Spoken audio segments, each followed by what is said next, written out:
Alors, bonjour tout le monde. Aujourd'hui, nous voyons les notions théoriques sur la nouvelle littéraire. Vous devriez avoir devant vous votre cahier bleu à la page 21.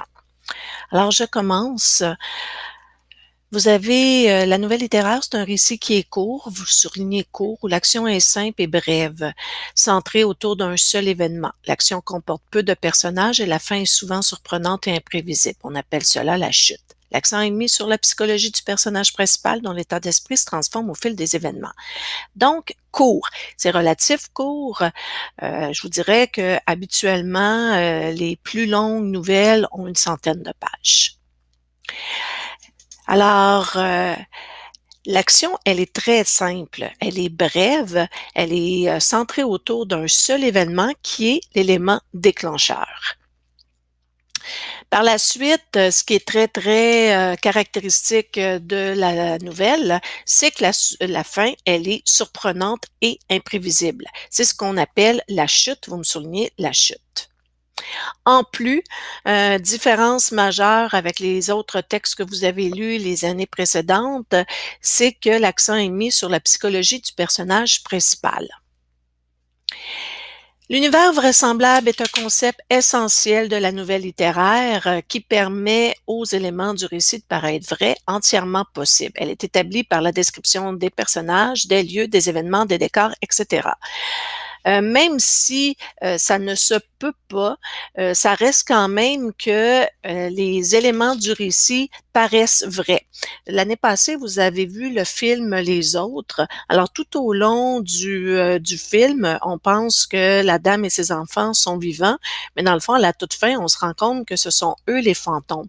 Mais tout au long, les éléments paraissaient vrais.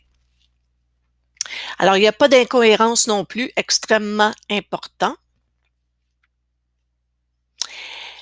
Maintenant, on voit le schéma narratif, les différences majeures que nous retrouvons dans la nouvelle littéraire comparativement aux autres textes que vous avez étudiés.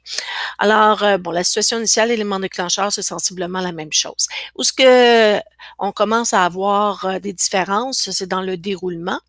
Alors, cette partie du récit représente les actions et l'évolution psychologique du personnage. Donc, la nouvelle littéraire se développe autour de l'évolution psychologique d'un personnage et des motivations qu'il pousse à agir, émotions, sentiments, état d'âme. Tout au long du texte, je dois voir les sentiments, les émotions ou les états d'âme que le personnage ressent.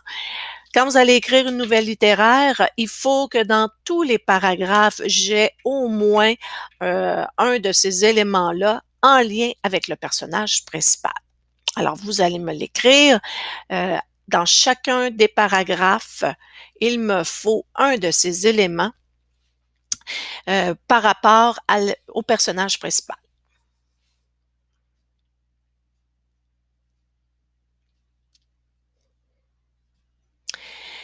Deuxièmement, il faut donc une émotion, un sentiment du personnage principal par paragraphe, c'est ce que je viens de vous dire.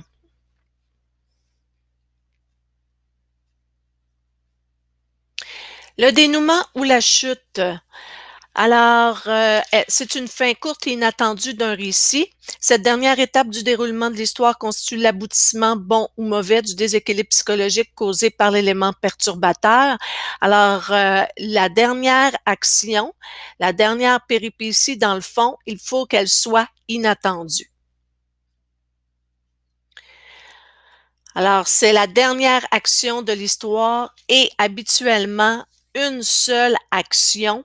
Il peut y avoir des toutes petites actions qui l'accompagnent, mais je vous dirais que ça peut pas être une série d'actions, le dénouement. Il faut vraiment que ce soit la dernière péripétie.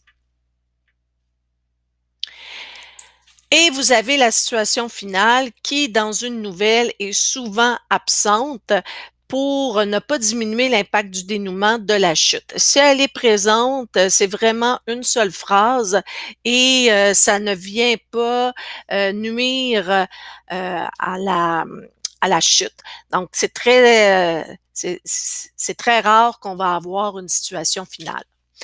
Elle est en quelque sorte un retour à la stabilité et d'habitude, ça n'a rien à voir avec l'histoire. Alors, je vous ai fait une carte mentale des notions vues jusqu'à présent.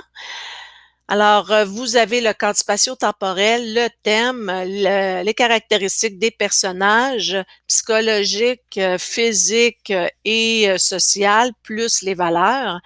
Le narrateur, vous avez le narrateur qui est participant, Dieu ou témoin, et le point de vue externe ou interne. Donc, ça se termine pour les notions littéraires.